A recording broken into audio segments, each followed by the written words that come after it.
10th standard Tamil already நிறைய video போட்டேன். But எல்லாரோட கேள்வி என்ன அப்படின்னா, லாஸ்ட் 1 டே இருக்குது. 10th தமிழை பொறுத்த வரைக்கும் இம்பார்ட்டன்ட் 8 மார்க் கொஸ்டின் நான் என்ன படிக்கணும்? ஏன்னா 3 8 மார்க், செயலில் 1, உரைநடையில் 1, துணைப்பாடத்தில் 1.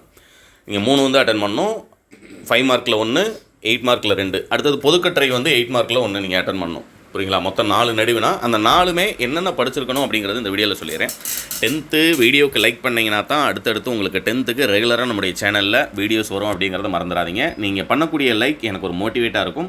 கண்டிப்பாக உங்களுக்கு குறிப்பிட்டு ஒரு 3 கேள்வி மட்டும் சொல்கிறேன். 3 கண்டிப்பாக 100% எக்ஸாமில் வந்துடும். நான் கொடுத்துருக்க மெட்டீரியல் எல்லாம் படிச்சிருந்தீங்க அப்படின்னா நான் சொல்லக்கூடிய இந்த கேள்விகள் எழுத்துப்பிழை இல்லாமல் எழுதி ப்ராக்டிஸ் பண்ணியிருக்கீங்களா அப்படிங்கிறத கன்ஃபார்ம் பண்ணிக்கோங்க. இயல் 1ல் இருக்கக்கூடிய 43ஆம் நம்பருக்கு நாட்டு வளமும் சொல்வளமும் தொடர்பு என்பதை பாவனார் வழி நின்று விளக்குக. இது 1. 2வது பார்த்தீங்க அப்படின்னம்னா, உங்கள் இல்லத்திற்கு வந்த உறவினருக்கு நீங்கள் செய்த விருந்தோம்பலை அழகுற விவரித்து எழுதுக. 2. 3வது பார்த்தீங்க அப்படின்னம்னா, தமிழின் இலக்கிய வளம், கல்வி மொழி, பிற மொழிகளில் இலக்கிய வளங்கள், மொழிபெயர்ப்பு கல்வியில் இருக்கக்கூடிய இந்த ஒரு கேள்வி. ரைட்டுங்களா? இது 3 உரைநடைக்கு.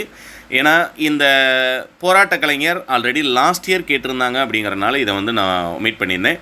இல்லை சார், நான் இது படிக்கலை, இலக்கிய வளம் படிக்கலை, மேலே இருக்கக்கூடிய இந்த உங்கள் இல்லத்திற்கு வந்த விருந்தோம்பலை படிக்கலை, இது போக அடிஷ்னலாக என்ன படிச்சிருக்கணும் அப்படின்னம்னா, ஏற்கனவே நாட்டு விழாக்கள், விடுதலை போராட்ட வரலாறு, விடுதலை போராட்டத்தில் மாணவர் பங்கு, மாப்போசி பாடத்தில் சிற்றர்கள் ஒளியில் இருக்கக்கூடிய அந்த நெடுவினா படிச்சிருந்தீங்க அப்படின்னம்னா இந்த இலக்கிய வளம் அப்படிங்கிறது படிச்சிருக்க வேண்டிய அவசியம் கிடையாது. ஏன்னா லாஸ்ட் டயத்தில் புதுசாக ஒன்று படிக்கிறேன்னு சொல்லி கன்ஃபியூஸ் பண்ணிக்காதீங்க. ரைட்டுங்களா? 3 சொல்லியிருக்கேன். அடுத்தது பார்த்தீங்க அப்படின்னம்னா, உரைநடையில் முடிஞ்சதுக்கப்புறமா நீங்கள் துணைப்பாட கதையில் விரிவானத்தில் படிச்சிருக்க வேண்டியது நான் சொல்லக்கூடிய 3 மட்டும் படிங்க. புயலில் ஒரு துணிப்பு கன்ஃபார்ம் பண்ணிக்கோங்க. 2வது பிரம்மம், இந்த வருஷம் தான் புதுசாக சேர்த்துருக்காங்க அப்படிங்கிறனால பிரம்மம் கேட்பதற்கு வாய்ப்புகள் அதிகமாக இருக்குது. பிரம்மம் படிச்சுக்கோங்க. 3வதாக அன்னமையா. ஃபஸ்ட்டு 3 இயலில் இருக்கக்கூடிய இந்த 3 படிச்சிருந்தீங்கனாலே போதுமானது. இல்லை கடைசியாக எனக்கு அடிஷனலாக இது 3மே நல்லா படிச்சிட்டேன், இன்னொன்று என்னன்னு கேட்குறீங்கன்னா, கிடைப்பதற்கரிய திருமந்திரம் கிடைத்தவுடன் ராமானுஜர் செய்த நிகழ்வுகளை தொகுத்து கட்டுரையாக்குக. இது படிச்சிருந்தீங்க அப்படின்னா 1 எழுதிடலாம். நான் சொன்ன 3 படிச்சிருந்தாலே ஒரு 8 மார்க் நீங்கள் 44ஆம் நம்பர் அட்டன் பண்ணிடலாம்.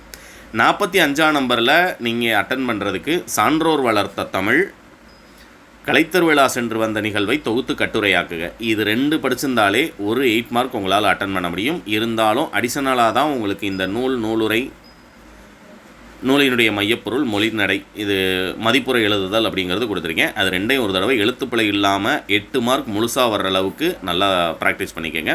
இந்த வீடியோ கண்டிப்பாக உங்களுக்கு யூஸ்ஃபுல்லாக இருந்திருக்கும்னு நினைக்கிறேன். அடுத்து இனிமேல் 10th நாளைக்கு முழுக்க வரக்கூடிய வீடியோ எல்லாமே நீங்கள் படிவம் எப்படி எழுதுனா 5 மார்க் முழுசாக கிடைக்கும், 5 2 மார்க் கொஸ்டின் மொழித்திறன் பயிற்சியில் என்ன படிக்கணும், செப்பரேட்டாக குறிப்பிட்ட மனப்பாட பாடல் என்ன படிக்கணும், எல்லாமே நாளைக்கு மார்னிங்லேருந்து உங்களுக்கு நைட் வரைக்குமே ரெகுலராகவே நம்முடைய சேனலில் கிட்டத்தட்ட ஒரு 5-6 வீடியோஸ் வரும். சேனலை சப்ஸ்கிரைப் பண்ணி நம்முடைய வாட்ஸ்அப் சேனலில் ஜாயின் பண்ணியிருந்தீங்க அப்படின்னா அந்த வீடியோஸ் எல்லாத்தையுமே மிஸ் பண்ணாமல் பார்க்கலாம். டிஸ்கிரிப்ஷனில் வாட்ஸ்அப் சேனலுக்கான லிங்க் கொடுத்துருக்கேன், ஜாயின் பண்ணிக்கோங்க. All the best.